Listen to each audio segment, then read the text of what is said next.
तो कैसे हैं आप सभी लोग। एक बार फिर से स्वागत है आपका हमारे YouTube channel study with Yogesh में।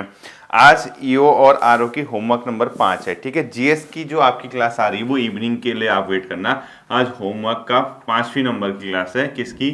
आरओ प्लस ईओ एग्जाम के लिए। ठीक है, क्योंकि मैंने पहले कहा कि 3-4 दिन का एक साथ होमवर्क अगर आपको दे दिया जाएगा तो एटलीस्ट घर पे बैठ के उन टॉपिक्स पे जो, क्योंकि समय कम है, आप भी जानते हैं समय कम है, अब वही घिसी पिटी चीज़ें पढ़ाने से कोई फायदा है नहीं।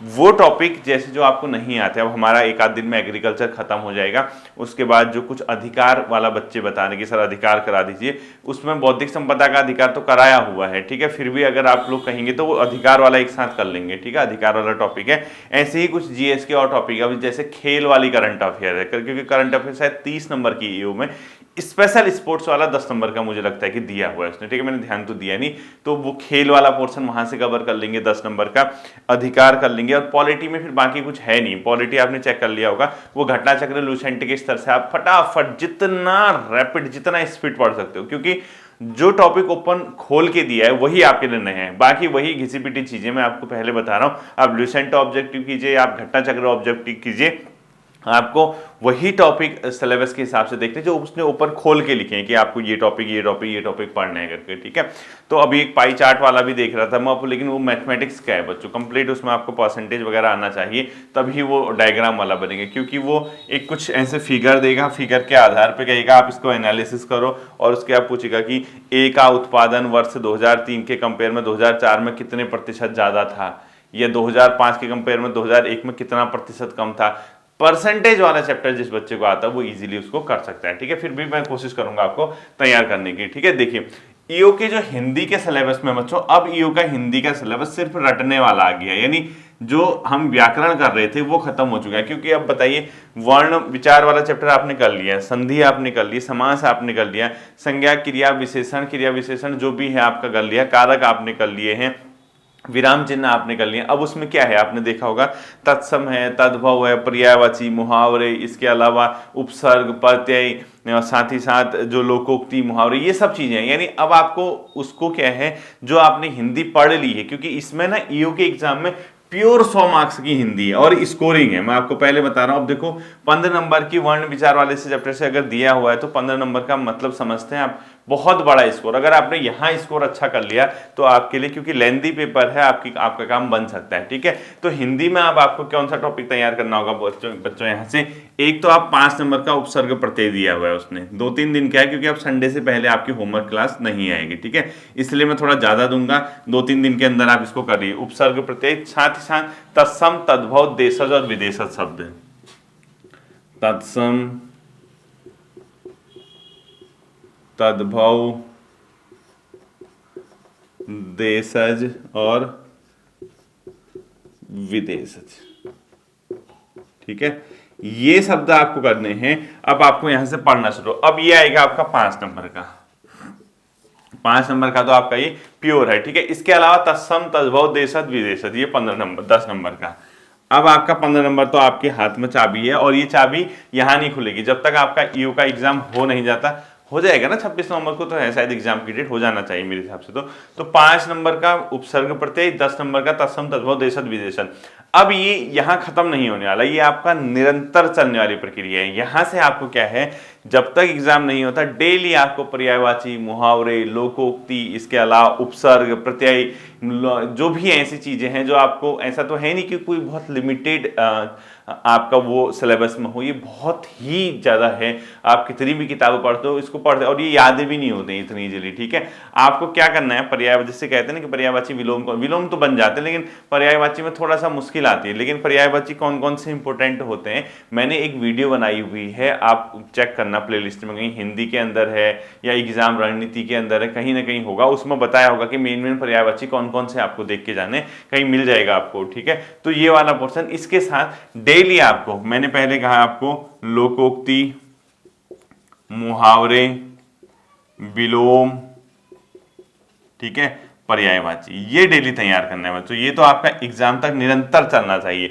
आप 5-7 लोकोक्ति पढ़िए, 5-7 मुहावरे पढ़िए, 5-7 विलोम पढ़िए, 5-7 शब्द पर्यायवाची पढ़िए, डेली पढ़ना है आपको। ठीक है, तो हिंदी का पोर्शन आपको ये तैयार करना है आने वाले सैटरडे तक। ठीक है, फिर उसके बाद हम संडे को ही देखेंगे। अब इसके बाद आता है बच्चों EO GS plus RO GS. पहले तो ईओ की सिलेबस की जीएस हम चेक करेंगे, ठीक है। सिलेबस में जो उसने जीएस का पोर्शन दिया है सबसे पहले हम उसको चेक करेंगे। देखिए आप लोग ईओ जीएस, ठीक है, इसमें आपको पूरा करना है बच्चों भारतीय स्वतंत्रता आंदोलन और राष्ट्रवाद का विकास, ठीक है।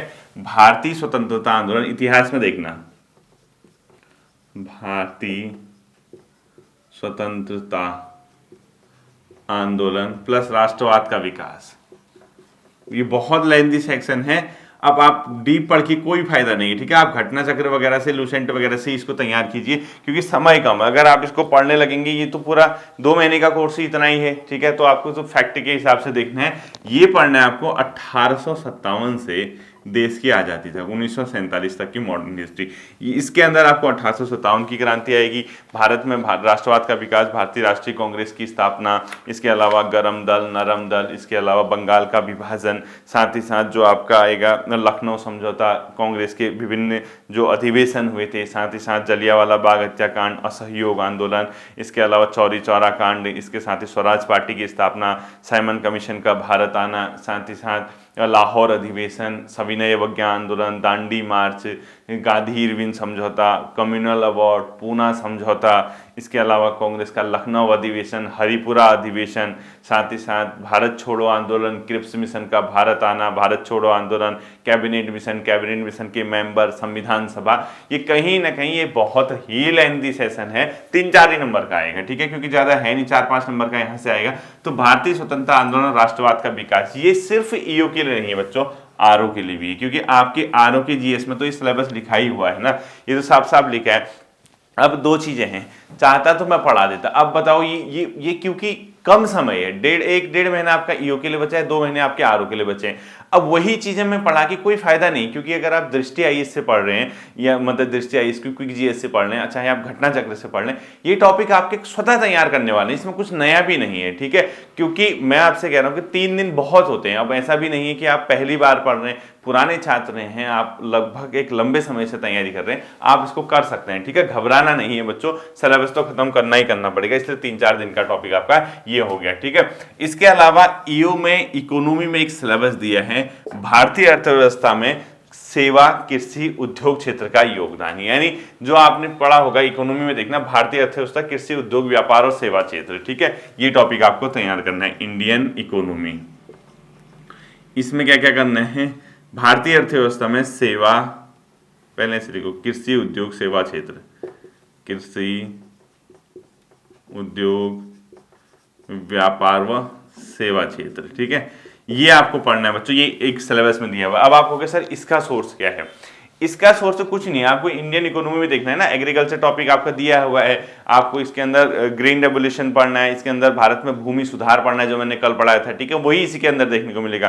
भारत में प्रमुख कृषि उत्पाद जो हैं उसके टॉप स्टेट कौन से, कौन सा उत्पाद कहाँ पे होता है, इसके अलावा कृषि क्षेत्र का जीडीपी में कितना योगदान है, सेवा क्षेत्र का कौन सा है, कौन सी सेवा क्षेत्र के अंदर आता है, विनिर्माण क्षेत्र के अंदर, ये आपको घटना चक्र में मिल जाएगा बहुत आसानी से। ये टॉपिक दिया हुआ है घटना चक्र में, क्योंकि घटना चक्र के लेवल से भी अगर आप इसको तैयार करोगे आपका काम बन जाएगा। अब उसमें देखना जो 2002 में, 2012 में, 2013 में क्वेश्चन आए वो नहीं पढ़ने, ठीक है, वो ध्यान, पता लगा कई बच्चे क्या करते हैं ना, पुराने क्वेश्चन आए तो उसको रटने। इकोनॉमी है, अपडेट होती है हर साल, ध्यान रखना, इसको ऐसे नहीं पढ़ना है, ठीक है। इकोनॉमी क्या होती है, आपकी अपडेट होती है, और इसमें जो अपडेट होगी, आप क्वेश्चन अगर पुराना आया हो तो उसके नीचे जो एक्सप्लेनेशन दिया है उसमें बॉटम में लिखा होगा कि वर्तमान 2022-23 के आंकड़ों के अनुसार ये है, तो वो क्वेश्चन तो होगा लेकिन आंसर उसका 22-23 के आंकड़ों के अनुसार जो नीचे लिखा होगा उसको ध्यान रखना। फिर ये मत कहना कि सर आपने कहा कि इकोनॉमी पढ़ लीजिए और ये पुरानी इकोनॉमी होगी और हम लोगों को समझ नहीं आ रही, ठीक है, ऐसी गलती बिल्कुल भी मत आप लोग करिएगा। तो इस इकोनॉमी को, ये वाला चैप्टर आपका क्या करना है, यहाँ से तैयार करना है घटना चक्र से, ठीक है।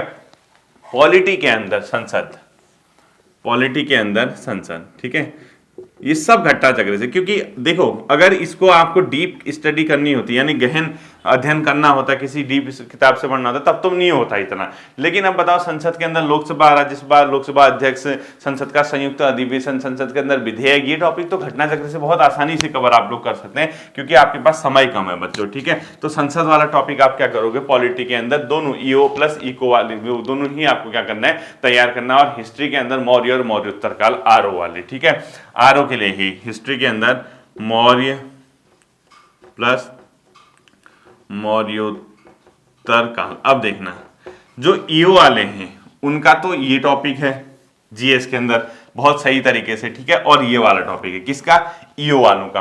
आरओ वालों का ये टॉपिक है, ये स्किप कर देना फिलहाल, अगर आप रोकना चाहते हो रोक लेना फिलहाल के लिए, ठीक है, समय होता है तो कर लेना। और ये दो टॉपिक है आरओ के लिए, ठीक है, पहले, क्योंकि जो सिलेबस के हिसाब से हमने जल्दी जल्दी कवर करना है ना, आरओ का सिलेबस खुला ही नहीं है तो फिर उसमें क्या हो जाती है, दिक्कत हो जाती है, इसको चेक कर लेना, ठीक। इसके बाद आता है बच्चों उत्तराखंड। उत्तराखंड वही, क्योंकि नए छात्र जो है उन्हीं के लिए थोड़ा सा है, पुराने छात्रों को तो रिवीजन, बच्चों कोई ऑप्शन नहीं है, आप बिल्कुल उत्तराखंड करंट अफेयर पढ़ के जाइए, कुछ नहीं आने वाला, उत्तराखंड इतना ज्यादा हैवी नहीं आएगा, ठीक है। अभी आपने परसों बंदी रक्षक का पेपर देखा होगा, देखो ये 2-3 क्वेश्चन के अलावा कितना बेसिक था पेपर, ठीक है, बहुत ही बेसिक पेपर, शायद अब तक यूकेपीएससी ने जितने कराए होंगे, मुझे क्या, आप लोगों को भी खुद लगा होगा, हाँ जिसका पेपर था बंदी रक्षक का उसके लिए टफ हो सकता है, क्योंकि वो नए बच्चे भी होते हैं, उनको आइडिया भी नहीं रहता, लेकिन जो पुराने बच्चे हैं उनके लिए तो बहुत आसान पेपर था वो, ठीक है। तो उत्तराखंड में देखो, जो नए छात्र हैं उनको तो, जो ओल्ड छात्र हैं, इसमें दो कैटेगरी ना, ओल्ड स्टूडेंट और न्यू स्टूडेंट। ओल्ड स्टूडेंट वही रिवीजन, और कुछ ऑप्शन नहीं है बच्चों इसमें, आप किताबों को पढ़ के समय बर्बाद मत करना, आपने जो नोट्स बनाए हैं उनको रिवीजन कर लेना अच्छे से, परीक्षा वाणी को अच्छे से आपको तैयार करके जाना, क्योंकि परीक्षा वाणी और विंसर ईयर बुक के लेवल से काम आपका हो जाता है। जो नए छात्र हैं बच्चों उनको 8वां और 9वां चैप्टर करना है, परीक्षा वाणी का 8th प्लस 9th चैप्टर, ठीक है। 8th चैप्टर होगा उत्तराखंड में खनिज संपदा, छोटा सा चैप्टर है 1 पेज का।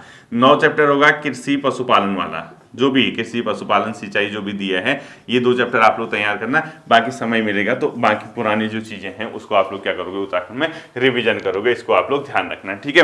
करंट अफेयर्स का बिल्कुल टेंशन नहीं लेना है, क्योंकि करंट अफेयर्स में आपको करा ही रहा हूं, करंट अफेयर्स चलता रहेगा आपको, ठीक है। इसके अलावा हाँ, कोई कह रहा था कि ईयू के एग्जाम में 10 नंबर की स्पोर्ट्स करंट अफेयर है, तो हम लोग क्या करेंगे, 2 वीडियोज किसी दिन, ठीक है, जैसी फुर्सत मिलती है 2 वीडियो पूरा 2023 का स्पोर्ट्स करंट अफेयर कर देंगे। स्पोर्ट्स करंट अफेयर में आप ये ध्यान रखना, ऐसा नहीं कि किसने कौन सा पदक जीता वही क्वेश्चन आएगा, स्पोर्ट्स करंट अफेयर में उसका बैकग्राउंड भी आ सकता है। एशियन गेम आपने पढ़े हैं, एशियन गेम कब हुए, कहां से हुए, भारत में पहली बार कब आयोजित किया, अगले एशियन गेम, ऐसे इस तरीके से, ठीक है। अब देखो ओलंपिक में क्रिकेट को शामिल कर दिया गया, तो इससे पहले ओलंपिक में किस वर्ष क्रिकेट था, ऐसे क्वेश्चन जो क्वेश्चन आते हैं, ठीक है, लॉस एंजलिस में, तो करंट अफेयर्स हम लोग यहाँ से कर लेंगे। बाकी जितनी करंट अफेयर्स की वीडियोस आपको कराई हुई है आपके लिए वो क्या है, मोर देन इनफ है, ठीक है, इजीली आप उसको काम कर जाएंगे, ठीक है। साइंस प्लस कंप्यूटर, सिर्फ और सिर्फ ऑब्जेक्टिव लगाओ फिलहाल। ईओ वालों के लिए तो बहुत आसान है, ईओ में साइंस में टॉपिक देखना, पोषण वाला दिया है, मानव पोषण, लूसेंट और घटना चक्र काफी है उसके लिए, ठीक है, दिया हुआ है उसने पोषण वाला।